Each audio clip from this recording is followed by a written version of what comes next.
So you've probably seen acrylic pouring by now on the internet, maybe on Etsy or Facebook, or maybe you've even seen it in person at the local handmade store. And it's basically a type of art where you take paint, like this is an acrylic craft paint, or you can also use house paint or anything that's water-based. Mix it with pouring medium like Floetrol, and often a few drops of silicone oil.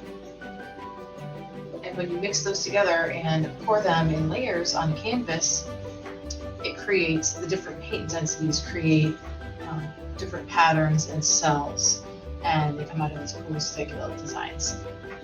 However, you can easily make poured acrylic jewelry, pendants, earrings, bracelets, etc.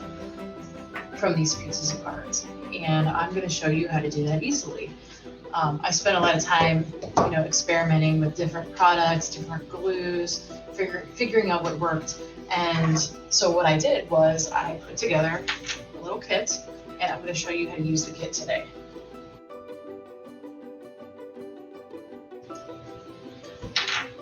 So in our kit, we have our jewelry components in this nice little bag. So if you want to give it away as a gift, you can have a nice bag. Our instructions. I do have a YouTube video and the link is on here. A piece of freezer paper, which I already have down, so I'm not going to use that one. And then we have our canvas. This is a little 5x7 canvas that we're going to pour on. Our 3 colors of paint, and this paint is already mixed up for you. I created the formula special with just the right ratio, so you don't have to worry about mixing it, which is a whole, other endeavor in itself. And then your pouring cup, and I always try to include a pair of latex gloves so that your hands don't get too messy.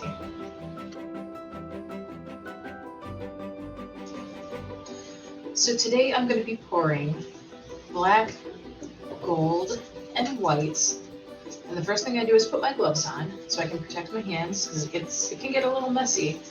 So I've got my canvas, my paint, and my pouring cup. And I'm going to start by layering the paint in no specific order. However, I think I do like to go with the darker color on the bottom. So, you can, if you get into this, you can change it up and see what different patterns you get. But I'm going to start with my black on the bottom today. So I'm just going to pour about half the bottle in. And then I'm going to go with gold. Why not?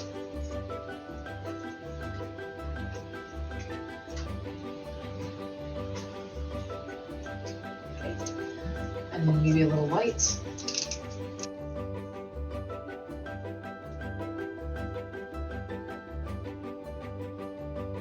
Maybe not as much white.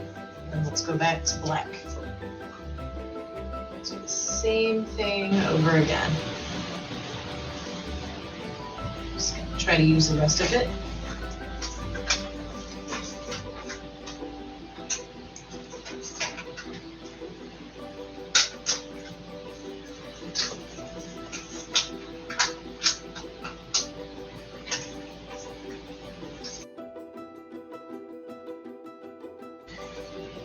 Okay, so now that we've layered our paint in our pouring cup, we're going to pour it on the canvas. So the best technique for this is to just put your canvas upside down on top of your pouring cup and flip it. It's called a basic flip cup technique.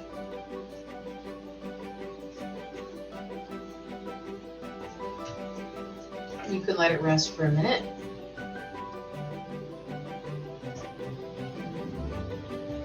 And then pick it up a little. Maybe twist it. And you'll start to see your paint pour out in different patterns. You can let the cup slide a little bit. See what's happening. You can pick it up, you can drag it off the side. And then just pick your canvas up and start to tilt it.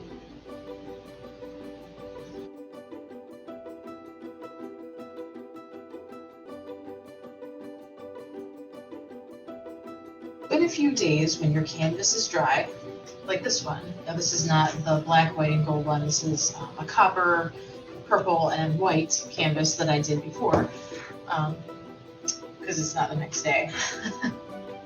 You are going to find your glass pieces, your glass cabochons. Now these, what we're basically going to do is, you're going to cut the canvas out, and then you're going to glue your cabochon on, in an area that you think looks nice, that you want to highlight maybe, and then you're going to glue them on, and then the next day you'll cut around them and then glue them in to the jewelry components.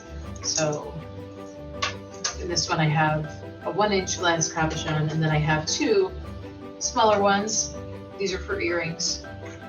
You may have a bracelet, so you may have 7 to 9 depending on the size.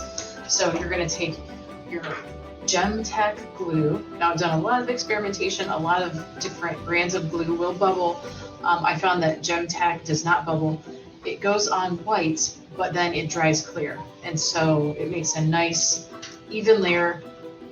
So what you're going to do, once you find the area that you want to highlight, so let's say it's right up here, like the copper and purple,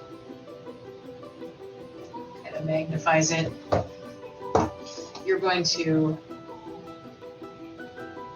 put a dab of glue, put a nice dab on, because it's okay. You want it to squish out a little bit around the sides of the cabochon, and then you're going to press it right on.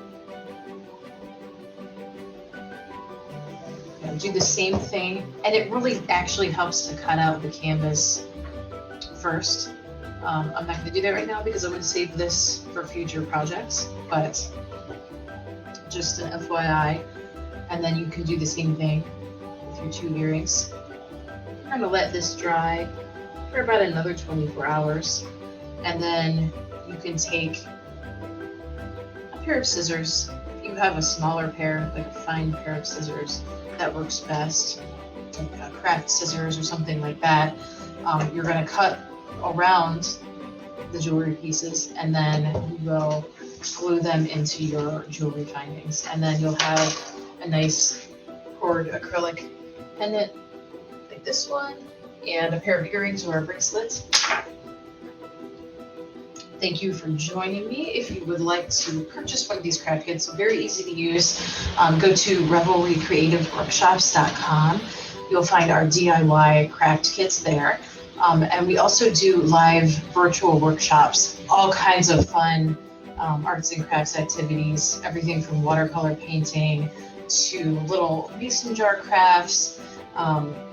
Those are very affordable, and it's so important to have positive experiences with other people, even in the midst of a pandemic. And so our workshops are very interactive and fun, and I hope that I can help you to create something. You get that sense of satisfaction that comes with creating, either a jewelry item or a piece of home decor or just a piece of art. So thank you, and you take care.